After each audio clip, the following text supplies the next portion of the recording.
Our company is now Meta. Our mission remains the same. It's still about bringing people together. Our apps and their brands, they're not changing either.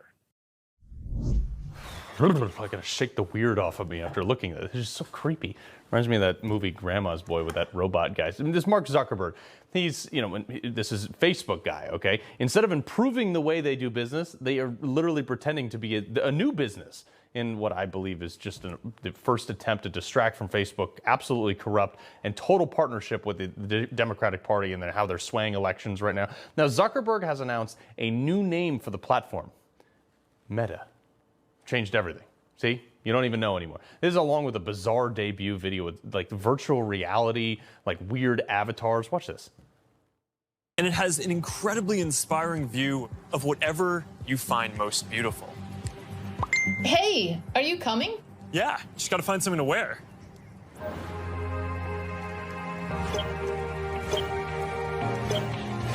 All right, perfect.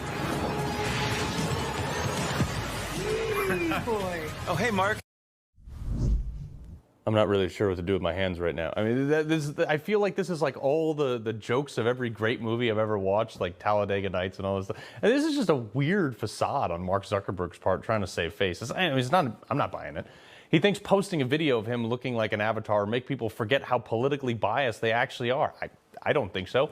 Well, joining me now is someone who knows a lot about succeeding on social media, is the CEO and co-founder of FreeSpace Social, Jon Willis. Jon, welcome to the program, man. How's it going, Carl? Well, it's going. Now that I've kind of gotten that movie gives me the kind of the heebie-jeebies. I've never been a Zuckerberg fan, but that video didn't do any justice. What is he hoping to accomplish there? I don't know. I thought his impression of Steve Jobs was pretty cool with the Steve Jobs, black shirt, and his impression of Kermit the Frog was pretty good as well. It would have been better if he started that video off saying, "Hi ho, Kermit the Frog here," but it was just weird. I watched the whole Metaverse video or the Fantasyland video, and what's interesting about it is everything that's come out about this whistleblower, the so-called whistleblower, a few weeks ago, talking about the addictive nature of social media, even with the Social Dilemma documentary that came out last year. This metaverse isn't going to solve that. If anything, it's getting people more addicted to a completely new world where they're completely ignoring the outside world and living their entire life within this new fantasy land. Well, it's true. And even Dave Chappelle, look, Dave Chappelle's been knocking down all these barriers, these social barriers recently. And he said, "Oh, you're being attacked on Twitter." He goes, "I don't care because Twitter's not real life." They're actually attempting to make this social media ether a real thing. And it's a little bit concerning about how much control they're actually trying to take. What is the problem that you see when social media takes over the importance of your life? So there's a few things. Number one, we've learned with social media, as I said previously, just how addictive it can be, to the point where when Facebook actually went out a few weeks ago, when Instagram and Facebook were shut down for, what was it, like 8 to 9 hours? People went ballistic. Influencers that I know were going insane. They're like, "Wait, what's going to happen? How do I get online? What do I do? How do I get to my audience?" And it showed just how addicted people were. I mean, some of these influencers were shocked to find out that the sky was blue and clouds were actually real, because they were so consumed with being online and trying to live this fantasy of being a lot bigger than they may actually be in the real world. Yeah. And this new metaverse doesn't help that issue. Yeah. Social media is great for communication and staying in touch with people, but when it becomes all consuming of your entire life, where your happiness is dependent on how many followers that you have, something's not right. And that's why we started FreeSpace, to try to solve that dilemma that Facebook and other big tech companies had created.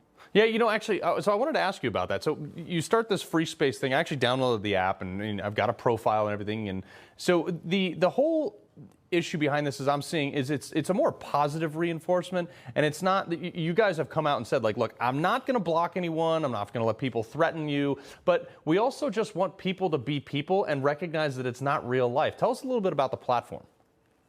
Yeah, so we launched FreeSpace February of this year, right on February 1st. And we launched it truly to be the solution to the social dilemma. We wanted to try something different something that hasn't really been tried before on social media. I mean, you know, we have other platforms out there like Parler and Getter, CloutHub, Gab, you know, all those that are more echo chamber styled apps for a more conservative audience. What we tried to do is we tried to launch something that's more big tent, more global, that's all encompassing of all types of interests and niches. But what we tried to do is we tried to go at it with more of a shaping positive culture approach. And what we mean by that is we actually reward our users. We've gamified the social media experience for those who actually post positive comments or positive actions that they are doing outside of social media. So if they do a random act of kindness or they experience a random act of kindness and they share that on the platform, they actually get rewarded for it. Sometimes it could be a badge. Sometimes it could actually be more monetary, like a gift card or a coupon. But what we're trying to do is we're trying to get people addicted to good behavior, if that makes sense. You know, we're not trying to get people. Well, you encourage people to get off as well. Positive. Yeah, no, it's a network of social to get off social. So I actually kind of like the idea. I'm an outdoors guy myself. I associate with Ron Swanson in that aspect. But Jon Willis, we appreciate you coming on. Thanks, brother. All right, talk soon.